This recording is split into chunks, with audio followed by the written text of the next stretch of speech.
নমস্কার বন্ধুরা, সোমার বাঙালি রান্নায় তোমাদের সবাইকে স্বাগত জানাই। আজ আমি বানাবো পাঁঠার মাংস। প্রথমে কড়াইয়ে তেল দিয়ে দিলাম। প্রথমে আলুটা দিয়ে দিলাম। দিয়ে দেবো সামান্য হলুদ গুঁড়ো, সামান্য পরিমাণে নুন দিয়ে আলুটা ভালো করে ভেজে নেব। আলুটা ভাজা হতে থাক, ওদিকে মাংসটা ম্যারিনেট করে নেব। মাংসটা ভালো করে ধুয়ে নিয়েছি। প্রথমে দিয়ে দেব আদা বাটা, রসুন বাটা, লঙ্কা বাটা, জিরে গুঁড়ো, ধনে গুঁড়ো, কাশ্মীরি লঙ্কার গুঁড়ো, নুন পরিমাণ মতো, হলুদ গুঁড়ো 1 চামচ, দিয়ে দেব কিছুটা পরিমাণ গোলমরিচের গুঁড়ো, সর্ষের তেল দিয়ে ভালো করে এটা মেখে নেব।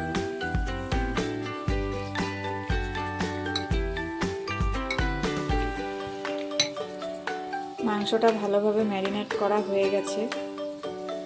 আলুগুলো ভাজা হয়ে গেছে, নামিয়ে নিয়েছি। এবার ওই তেলে দিয়ে দেব ফোড়নের জন্য 2টো শুকনো লঙ্কা, গোটা গরম মশলা ও তেজপাতা। এবারে দিয়ে দেব পেঁয়াজ, দিয়ে ভালোভাবে ভেজে ফেলে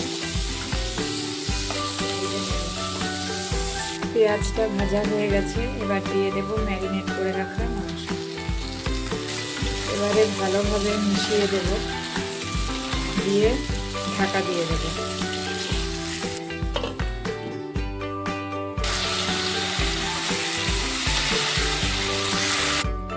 ঢাকা খুলে মাংসটা এখন নেড়ে দেব।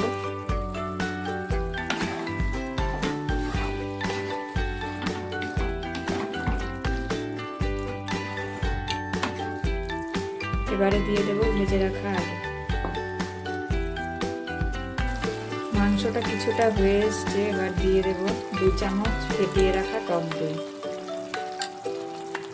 ভালোভাবে নেড়ে দেব। মাংসটা ভালোভাবে কষানো হয়ে গেছে। এবার দিয়ে দেব 1 বাটি গরম জল, দিয়ে নাড়াচাড়া করে আবারও আমি ঢেকে দেব।